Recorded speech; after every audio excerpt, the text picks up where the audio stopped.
ദൈവ തിരുനാമത്തിന് മഹത്വമുണ്ടാവട്ടെ. Bible reading പ്രോഗ്രാമിൽ സംബന്ധിക്കുന്ന ഏവർക്കും കർത്തൃനാമത്തിൽ സ്നേഹവന്ദനം.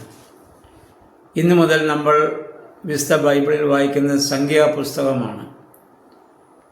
മോശെ എഴുതിയ പഞ്ചഗ്രന്ഥങ്ങളിൽ 3 പുസ്തകങ്ങൾ നമ്മൾ വായിച്ചു കഴിഞ്ഞു. ഉൽപ്പത്തി, പുറപ്പാട്, ലേവ്യ. ഇപ്പോൾ നമ്മൾ വായിക്കുന്നത് സംഖ്യാപുസ്തകമാണ്. ഈ സംഖ്യാപുസ്തകം സീനായി മലയിലെത്തിയതായ ജനസമൂഹം അവിടെ നിന്ന് പുറപ്പെട്ട് വാഗ്ദത്ത ഭൂമിയുടെ അതിർത്തിയായ മോവാബ് താഴ്വരയിൽ എത്തുന്നത് വരെയുള്ള ഏകദേശം 40 വർഷത്തെ അവരുടെ യാത്രകളും അതിനിടയ്ക്കുണ്ടായ യുദ്ധങ്ങളും സംഭവങ്ങളുമൊക്കെയാണ് ഇതിൽ പറയുന്നത്. യഹോവയായ ദൈവം മോശയോട് പറയുന്നു, നീ ഇസ്രായേൽ ജനത്തിൽ ഓരോ ഗോത്രങ്ങളിലും 12 ഗോത്രങ്ങളാണല്ലോ ഉള്ളത്. ഓരോ ഗോത്രങ്ങളിലും പ്രത്യേകം 20 വയസ്സിന് മുകളിൽ പ്രായമുള്ള പുരുഷന്മാരുടെ എണ്ണം എടുക്കണം. യുദ്ധപ്രാപ്തരായ പുരുഷന്മാരുടെ എണ്ണം എടുക്കണം. ഇനി ഇസ്രായേൽ ജനം പോകുന്ന വഴിയിൽ ധാരാളം യുദ്ധങ്ങളെ അവർക്ക് നേരിടേണ്ടി വരും. അതിന് അവരുടെ എണ്ണം എടുക്കാൻ വേണ്ടി ആവശ്യപ്പെടുകയാണ്. ജനത്തിൻ്റെ എണ്ണം എടുക്കുവാൻ അവകാശമുള്ളത് ദൈവത്തിന് മാത്രമാണ്. കാരണം എല്ലാ മനുഷ്യരും ദൈവത്തിൻ്റെ സൃഷ്ടിയാണ്. അപ്പോൾ ദൈവത്തിൻ്റെ പ്രതിപുരുഷന്മാരായി അന്ന് ഭൂമിയിലുള്ള 2 പേരെ ദൈവം ഏൽപ്പിക്കുന്നു, മോശയും അഹറോനും. അവർ രണ്ടും കൂടെ വേണം ദൈവത്തിന് വേണ്ടി അവരുടെ എണ്ണം എടുക്കുവാൻ. അവരെ അവിടെ ഇത് ചുമതലപ്പെടുത്തുകയാണ്. ഇതുപോലെ തന്നെ 26-ാം അധ്യായത്തിൽ നമ്മൾ വരുമ്പോൾ 40 വർഷത്തിന് ശേഷം ഇസ്രായേൽ ഗോത്രത്തിലെ കുടുംബങ്ങളുടെ എണ്ണം എടുക്കാൻ യഹോവയായ ദൈവം ആവശ്യപ്പെടും നമ്മൾ കാണും. ഇനി 2 പ്രാവശ്യം ഈ എണ്ണം എടുക്കുന്നത് കൊണ്ടാവാം ഈ പുസ്തകത്തിന് സംഖ്യാപുസ്തകം എന്ന് പേര് വരാനുള്ള ഒരു കാരണം അതാണ്. ഇനി നമ്മളിത് അങ്ങനെ അവരാകെ ഈ 12 ഗോത്രങ്ങളിലും കൂടി 20 വയസ്സിന് മുകളിൽ പ്രായമുള്ള പുരുഷന്മാരുടെ എണ്ണം എടുത്തപ്പോൾ 6,3550 പേരാണ് യുദ്ധപ്രാപ്തരായ പുരുഷന്മാർ ഇസ്രായേൽ സമൂഹത്തിലുള്ളത്. ഏകദേശം 20 ലക്ഷത്തിലധികം ആളുകൾ, സ്ത്രീകളും കുട്ടികളും ഉൾപ്പെടെ ഉണ്ട്. 20 വയസ്സിന് മുകളിലുള്ളവർ 6,3550 പേരുണ്ട്. ഈ എണ്ണമെടുക്കുമ്പോൾ ലേവ്യ ഗോത്രത്തിൻ്റെ എണ്ണം എടുക്കരുത് യഹോവയായ ദൈവം ആവശ്യപ്പെട്ടു.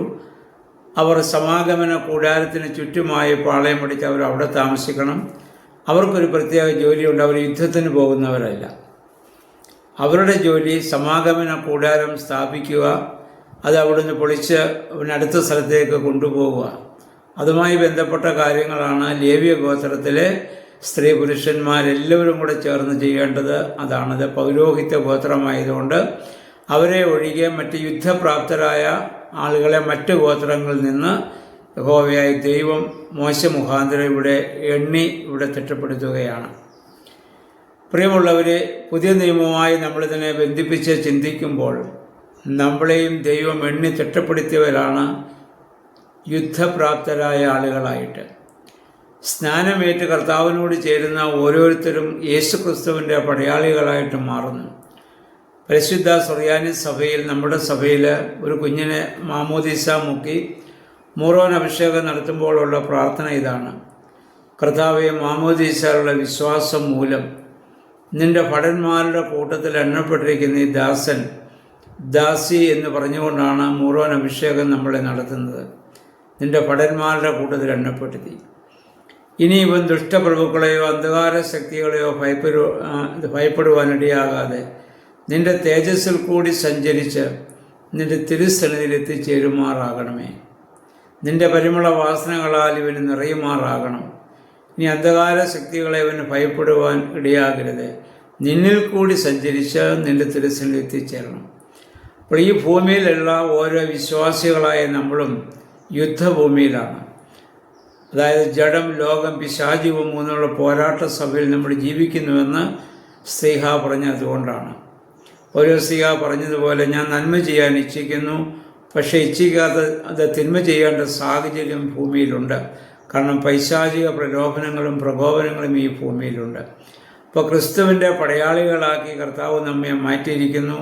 അങ്ങനെ ക്രിസ്തുവിൻ്റെ പടയാളികളാകുവാൻ തക്കവണ്ണം ലോകസ്ഥാപനത്തിന് മുൻപ് ക്രിസ്തുവിലൂടെ ദൈവം നമ്മെ തിരഞ്ഞെടുത്തുവെന്ന് എഫേസ്യ ലേഖനം 1-ാം അധ്യായത്തിന് 4 മുതലുള്ള വാക്യങ്ങൾ നമ്മൾ വായിക്കുന്നുമുണ്ട്. എന്തിനാണ്? കർത്താവിന് വേണ്ടി പിശാചിനോട് യുദ്ധം ചെയ്യുവാൻ വേണ്ടി ദൈവം എണ്ണി തിട്ടപ്പെടുത്തിയവരാണ് ഓരോ വിശ്വാസികളും. പുതിയ നിയമത്തിൽ അതിന് സ്ത്രീ പുരുഷ ഭേദമില്ല, കാരണം എല്ലാവരും കർത്താവിൽ ഒന്നാണ്.